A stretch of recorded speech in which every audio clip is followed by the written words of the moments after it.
Hello and welcome to our Smurd P video, and today we are looking at the finale of X of Swords part 22 of 22 Destruction.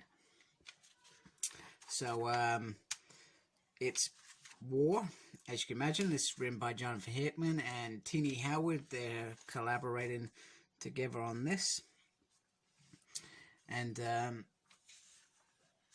basically the Captain Corps are reborn in this stunning picture here, and so they come flying down. However, no matter whether they are called, there is still sacrifice, and however, Annihilation has a war call on their army as well, which are these crazy things here.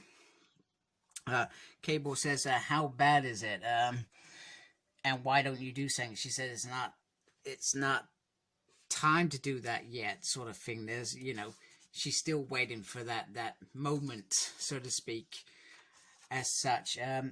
Meanwhile, Cyclops calls in and tells Kid Cyclops he's on his way, and tells Captain, let us in. And she says, it will be my pleasure. Great moments like that. I love Illyana's relationship with Cyclops. They've worked closely for a long time, during his revolution and just before that on Nation X. So I like that she's still, she's willing to follow his lead. And that brings in Sword, come flying down to help their family. However, the speech is, if it goes wrong, you are dead. You are not coming back. So do not hold back, is Cyclops' words. Do not hold back. Jean, up to you. And she says, to me, my X-Men. A moment that we all enjoy, to me, my X-Men, and only certain people have said it over the years. People that are in these leadership roles, and it's one of those moments like, whew, cavalry's arrived, sort of thing. So straight in there, you got Gambit, Rogue, Beast, Scott, and Jean. Meanwhile, Apocalypse and Annihilation are fighting, and he's telling her, I can make it whole. And she's tired of fighting as well. And she, Summoner, calls in even more big guns, and pretty much at that point, it's like the war is over. They're gonna lose, as Cable says. And if we're gonna lose, I want to be with my family. And she says, what card did you pull? And he pulled the Fool. He goes, yes, a fool with a sword. Only a fool would think that was what he was actually holding. He's like, oh my god, what an idiot I am. And he calls his family to take him to the peak. And back in that issue where he got his, when he had the sword and they were on peak and they discovered this crazy thing in the background, this is what that bit was about. Now they are free and they are fighting the bad guys, but they're also a danger as well. You can't forget that as well. During this battle, they are fighting. So Apocalypse is still fighting Annihilation, and he gets the helmet off because she says you can't win if we're fighting. Sorry, you can't win if we're fighting. And that's not what he's trying to do. He gets the helmet, and he puts the helmet on, and he's remade. He goes to say he's Apocalypse, but the creature says Annihilation, the end of all things. Now, the trouble with the portal that Scott and Cable have just opened up is the fact that these creatures are ripping apart Otherworld. And her colleague says, you need to stop them. And she says, not yet. So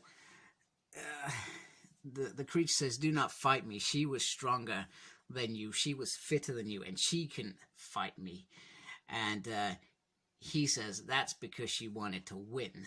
And I don't want to win. I only want to save my people. Our people. Meanwhile, Iska, the Unbeaten, has turned. We cannot win. And Apocalypse, there's the one thing that Annihilation doesn't want to do. He surrenders. So Shogo takes Saturnian down to the Earth to play the next part, which is to take out some of the enemy. I guess the only thing that I was thinking here is when at this point, I'm not saying that watching Cyclops to take the sword out to close that off a portal. You don't actually see that at this point.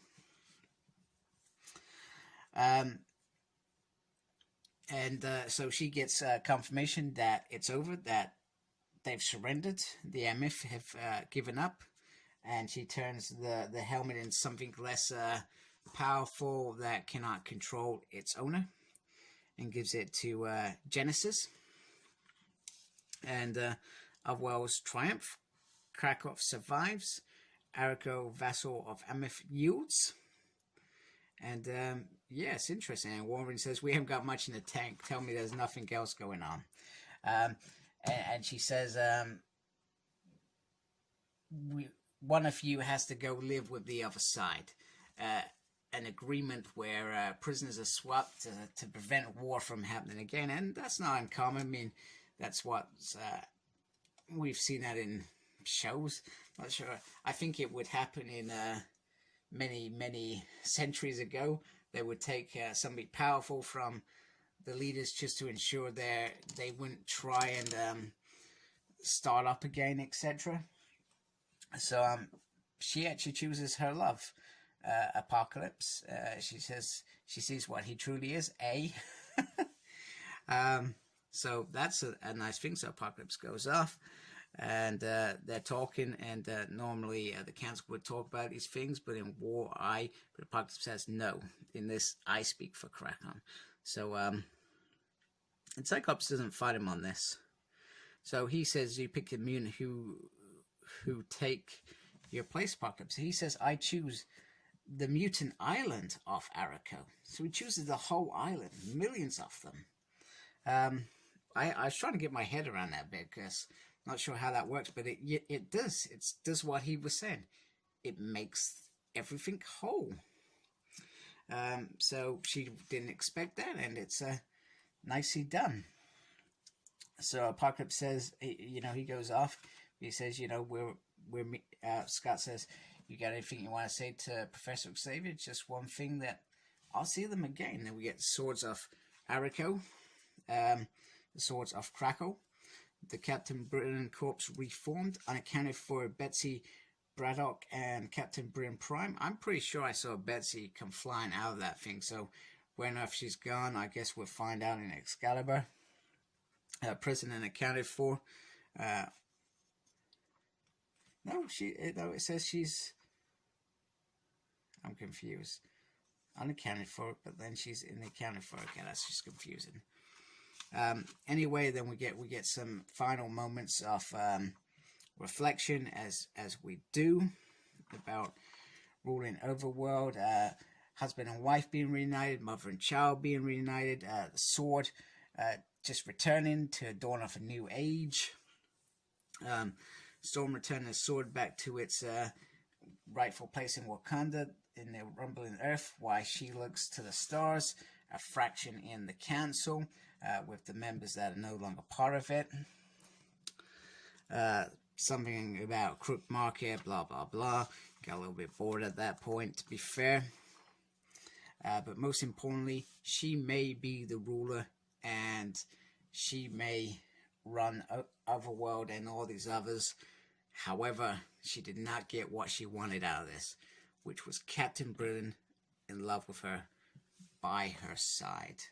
So she may have won some things, but she didn't win everything. So in terms of the event as a whole, there were moments towards the end where I really loved it, but I guess a lot of the event you would have built up to it over a period of time, rather than have it as part of the event.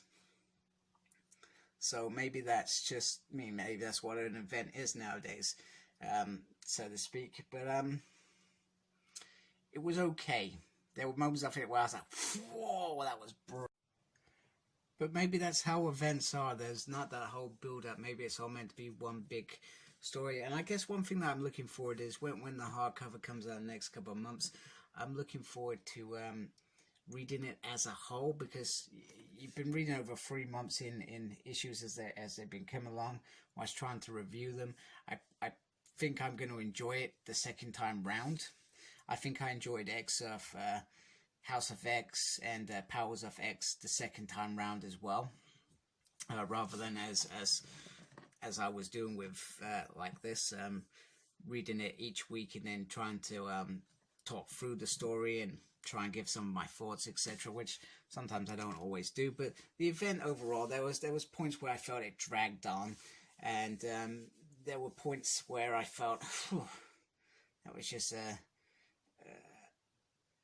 brilliant moment, you know, like Gorgon's eyes being poked out, Cyclops' speech.